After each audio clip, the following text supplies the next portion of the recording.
menerima pemberian orang itu tidak mutlak. Ada kalanya kita harus menolak pemberian-pemberian tertentu, dan itu dilakukan oleh Paulus. Kepada jemaat Filipi, Paulus menerima pemberian mereka. 3 kali memberi, 3-tiganya diterima. Tapi di kesempatan-kesempatan lain, Paulus tidak selalu menerima. Bahkan dia menolak. Perhatikan 1 Korintus 9. Ayat 12, 15, 18. Kalau orang lain mempunyai hak untuk mengharapkan hal itu daripada kamu. Maksudnya hak ini adalah, kalau saya memberi kalian makan rohani, saya punya hak untuk mendapatkan makanan jasmani dari kamu. Karena seorang pekerja layak mendapatkan upah. Imam-imam dalam perjanjian lama pun melayani. Tapi mereka makan dari persembahan persepuluhan yang dikumpulkan oleh 11 suku yang lain. Jadi maksudnya hak di sini adalah hak untuk mendapatkan tunjangan finansial dari pelayanan. Nah, Paulus bilang, kalau orang lain mempunyai hak untuk mengharapkan hal itu daripada kamu, bukankah kami punya hak yang lebih besar? Maksudnya Paulus bilang, saya punya hak untuk digaji. Tapi kami tidak pergunakan hak itu. Dengan kata lain, Paulus menolak tunjangan dari gereja. Ini bukan berarti menerima tunjangan dari gereja salah atau berdosa, tidak. Ini kasus khusus. Paulus menolak. Sebaliknya kami menanggung segala sesuatu, supaya jangan kami mengadakan rintangan bagi pemberitaan Injil Kristus. Tetapi aku tidak pernah mempergunakan satu pun dari hak-hak itu. Aku tidak menulis semua ini supaya aku pun diperlakukan juga demikian. Sebab aku lebih suka mati daripada. Kalau demikian, apakah upahku? Upahku ialah ini, bahwa aku boleh memberitakan Injil tanpa upah, dan bahwa aku tidak mempergunakan hakku sebagai pemberita Injil. Aku sebagai pemberita Injil punya hak untuk mendapatkan tunjangan finansial, tapi aku tidak pergunakan. Dan kata lain, dia nolak apa yang diberikan oleh jemaat Korintus. Lalu di 2 Korintus 11, apakah aku berbuat salah jika aku merendahkan diri untuk meninggalkan kamu? Karena aku memberitakan Injil Allah kepada kamu dengan cuma-cuma, tidak dapat bayaran sama sekali. Jemaat-jemaat lain telah kurampok dengan menerima tunjangan dari mereka. Ini bahasa hiperbola. Maksudnya Paulus ini saking lembut hatinya, begitu dia dapat tunjangan dari orang lain, gereja lain, dia kok merasa, ya sepertinya saya todong kalian untuk beri bagi saya. Ini hiperbola, dia gunakan istilah merampok. Jemaat-jemaat lain telah kurampok dengan menerima tunjangan dari mereka, supaya aku dapat melayani kamu. Ketika aku dalam kekurangan di tengah-tengah kamu, aku tidak menyusahkan seorang pun. Sebab apa yang kurang padaku dicukupkan oleh saudara-saudara yang datang dari Makedonia. Paulus bilang, dari Korintus aku tidak terima apa-apa, dari kalian aku tidak terima apa-apa. Untuk melayani kamu, makan dari mana? Jemaat Makedonia kirim kasih aku. Aku telah seolah-olah aku telah merampok mereka supaya layani kamu. Kira-kira begitu maksudnya, ya. Dalam segala hal aku menjaga diriku supaya jangan menjadi beban bagi kamu, dan aku tetap berbuat demikian. Maka Paulus menolak tunjangan dari gereja Korintus. Dari Filipi, dari Makedonia dia terima, tapi dari Korintus dia menolak.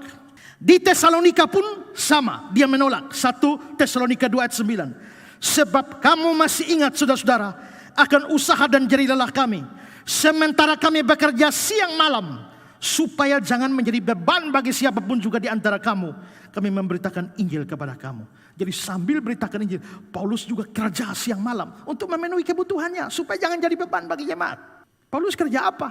Nanti di Kisah Rasul kita tahu bahwa dia kerja sebagai tukang kemah, bersama dengan 2 teman, Priscilla dan Aquila, yang nanti dia injili lalu menjadi orang percaya. 2 Tesalonika 3 ayat 7-9. Sebab kamu sendiri tahu bagaimana kamu harus mengikuti teladan kami, karena kami tidak lalai bekerja di antara kamu, dan tidak makan roti orang dengan percuma, tapi kami berusaha berjerih payah siang malam, supaya jangan menjadi beban bagi siapapun di antara kamu. Bukan karena kami tidak berhak untuk itu, melainkan karena kami mau menjadikan diri kami teladan bagi kamu, supaya kamu ikuti. Lalu di Efesus dia tolak juga. Kisah 20, 33-34. Perak atau emas atau pakaian tidak pernah aku ingini dari siapapun juga. Kamu sendiri tahu bahwa dengan tanganku sendiri aku telah bekerja untuk memenuhi keperluanku dan keperluan kawan-kawan seperjalananku. Paulus kerja supaya tidak jadi beban bagi jemaat. Orang pernah bertanya, apakah seorang pendeta full timer di gereja perlu cari kerja lain? Kalau memang gereja tidak sanggup membiayai hidupnya, maka kita izinkan pendeta untuk kerja di lain. Tapi kalau gereja sanggup untuk membiayainya dan cukup, ya sudah, fokuslah untuk pekerjaan pelayanan itu. Karena itu hak dari semua pemberita Injil. Tapi Paulus sadar bahwa mungkin dia tahu kondisi jemaatnya ekonomi tidak bagus. Kalau dia tuntut harus, itu bisa menjadi bahan yang akhirnya menjadi sesuatu yang negatif bagi pelayanan dia. Dia tahu hati jemaat Filipi, biarpun miskin memberi, dia terima. Tapi bisa jadi dia tahu bahwa dari jemaat yang lain, walaupun mereka sudah miskin tapi memberi, kalau aku terima, mungkin mereka akan bersungut-sungut. Mungkin mereka akan protes, mungkin mereka akan menuduh saya macam-macam. Mungkin mereka akan berpikir saya memberitakan Injil supaya cari duit. Supaya itu tidak terjadi, aku menolak. Biar aku kerja dengan tanganku sendiri. Nah, kalau begitu kita bisa melihat Paulus itu memang mau menerima, rendah hati menerima persembahan. Tapi dia menerima persembahan tidak asal terima.